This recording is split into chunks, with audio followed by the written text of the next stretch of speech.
जय श्री राम। ओम नमः शिवाय। उमा संहिता में आपको कल जो कथा सुनाई थी, नरक में गिरने वाले पापों का संक्षिप्त परिचय था, है ना। आज जो कथा सुनाने वाले हैं वो पापियों और पूर्ण आत्माओं की यमलोक की यात्रा है। ध्यान से सुने। सनत कुमार जी कहते हैं, व्यास जी, मनुष्य 4 प्रकार के पापों से यमलोक जाते हैं। यमलोक अत्यंत भयदायक और भयंकर है। वहां समस्त देहधारियों के विवश होकर जाना पड़ता है। कोई ऐसे प्राणी नहीं है जो यमलोक में न जाते हों। किए हुए कर्म का फल कर्ता को अवश्य भोगना पड़ता है। इसका विचार करो। जीवों में जो शुभ कर्म करने वाले सौम्य चित्त और दयालु हैं, वे सौम्य मार्ग से यमपुरी के पूर्व द्वार को जाते हैं। जो पापी पाप कर्म परायण हैं तथा दान से रहित हैं, वे भयानक दक्षिण मार्ग से यमलोक की यात्रा करते हैं। मर्त्यलोक से 86,000 योजन की दूरी लांघकर नाना रूप वाले यमलोक की स्थिति है। ये जानना चाहिए कि पूर्ण कर्म करने वाले लोगों को वहाँ नगर निकटवर्ती जान सा पड़ता है, और परंतु भयानक मार्ग से यात्रा करने वाले पापियों को वे बहुत दूर स्थित दिखाई देता है।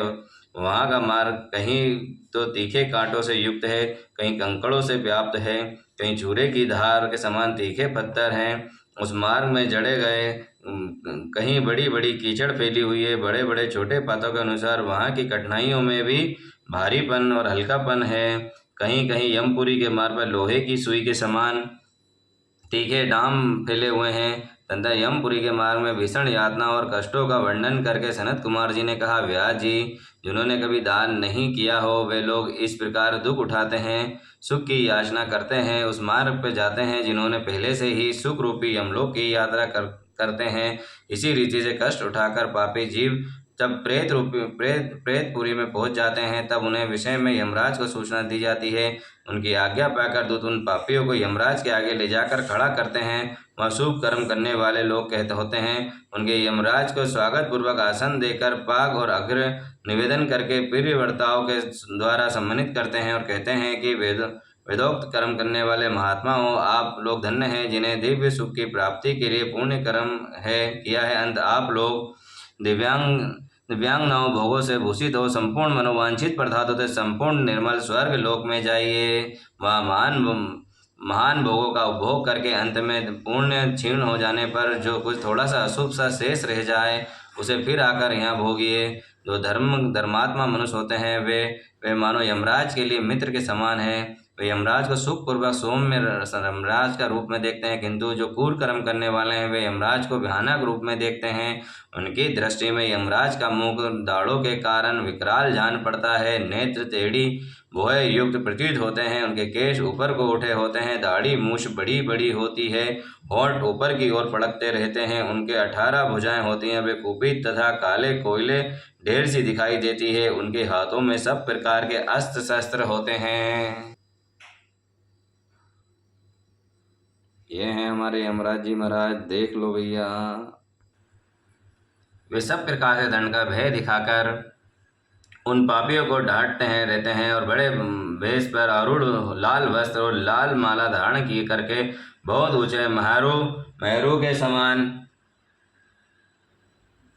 महामेरु के समान दृष्टिगोचर करते हैं। उनके नेत्र प्रज्वलित अग्नि के समान उदित दिखाई देते हैं। उनका शब्द प्रलय काल के मेघ की गर्जना के समान गंभीर होता है। वैसे जान पड़ते हैं कि मानो महासागर ही पी रहे हों, गिरिराज को निगल रहे हों और मुंह से आग उगल रहे हो। उनके समय प्रलय काल की अग्नि के समान प्रभाव वाले मृत्यु देवता खड़े रहते हैं। काजल के समान काले काल देवता और भयानक कृतान देवता भी रहते हैं। इनके सिवा मारी उग्र महामारी भयंकर कालरात्रि अनेक प्रकार के रोग तथा भांति भांति के भयावह कष्ट मूर्तिमान हो हाथ में शक्ति शूल अंकुश पास चक्र और खड़ग लिए खड़े रहते हैं।